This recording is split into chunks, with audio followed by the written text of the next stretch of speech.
Jess Shaky Bradshaw says, Holder keeps his word. He won't prosecute his people. Black thugs, no hate charges. White idiot hate charges.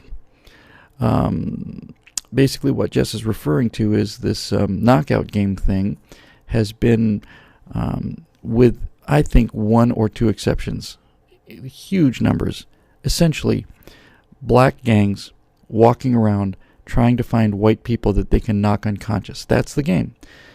Somebody's walking along down the street, and you walk up behind them, or you tap them on the shoulder, you sucker punch them, and you try to knock them out. And when you knock somebody out, imagine, once they become unconscious, they fall down. And when they're unconscious, they don't protect themselves. They fall face first onto the curb, and they get irreplaceable brain damage, or they fall face first into a stair railing, and they have all their teeth knocked out. And up until recently, I mean, really, it's something like 99% of these cases are black gangs doing this to white people. And I've heard, I have not gotten into the details of the story, I've heard anecdotally that they found a white guy who did it to black people, and now all of a sudden it's a hate crime, and the full force of the United States government, which had not been used at all, to stop these things when it was black on white crime, now is being deployed because there's one case, apparently one, of white on black crime. And so now we have a hate crime, and all those white people who were knocked unconscious and suffered permanent brain damage or killed or nearly killed, too bad for them. Now a white guy has gone out and done it to a black person, and that person's going to get prosecuted to the full extent of the law. And because there are so many idiots out there, let me just be crystal clear on this, okay? That white guy should be prosecuted to the full extent of the law. Whoever did it is wrong, and they need to go to jail for the rest of their lives, in my opinion. If you do something that is that premeditatively evil, I think you just go to jail forever. So I'm not saying, hey, we should just let the white guy go. I'm not saying that at all. I'm not even saying that the white guys and the black guys should be prosecuted at approximately the same rates or this or that. I'm saying a crime is a crime. And if a crime is being committed by one individual against another individual, that individual that commits the crime needs to go to pay the price for it. But our Attorney General has decided it wasn't an issue, wasn't a problem. We're not going to do this. We're not going to go after these folks. And now all of a sudden a white guy did it. So now all of a sudden we will. And the reason I like this question, Jess, is because these kind of things, I believe this I genuinely believe from the bottom of my heart, these kind of things that are so egregious, you have scores, if not hundreds, of black people knocking out white people, and the Attorney General says nothing. One white guy knocks down one black guy, and all of a sudden we're going to move heaven and earth to prosecute them for hate crimes. I think that these things are so egregious that I simply cannot see any other alternative than to say they are designed to make us criminally insane. I actually have come to believe that these acts are designed. They're designed to make people like you and me go nuts, grab a rifle, and shoot up the place. Because then they'll finally they'll have their conservative nutcase shooter.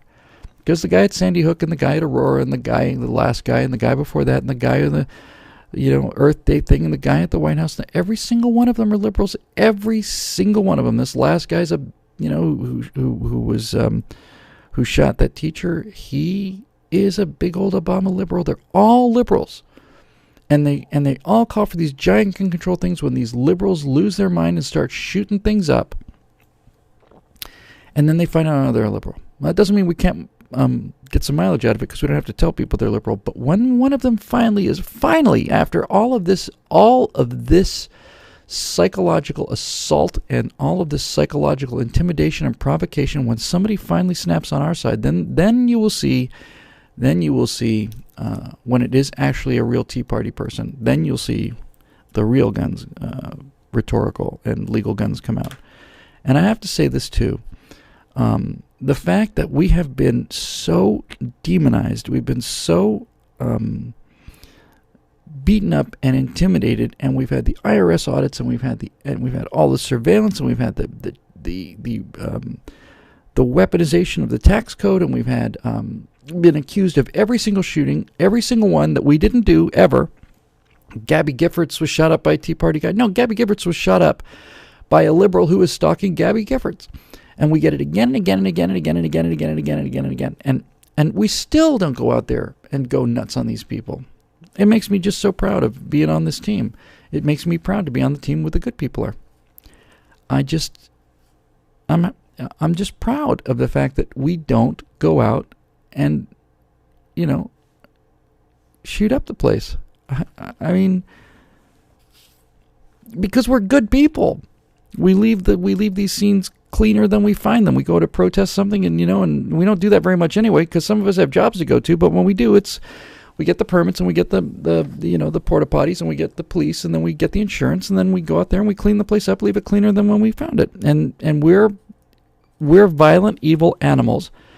And the Occupy Wall Street crowd, who basically just set up rape camps and murder camps and destroy everything they touch, they're doing the hard work of standing up the truth to power. And we still not only are we still here, we still here keeping our tempers, and it's just an amazing thing. So, yeah, it's enough to drive. It's not only enough to drive you insane, Jess. I think it's intended to drive you insane.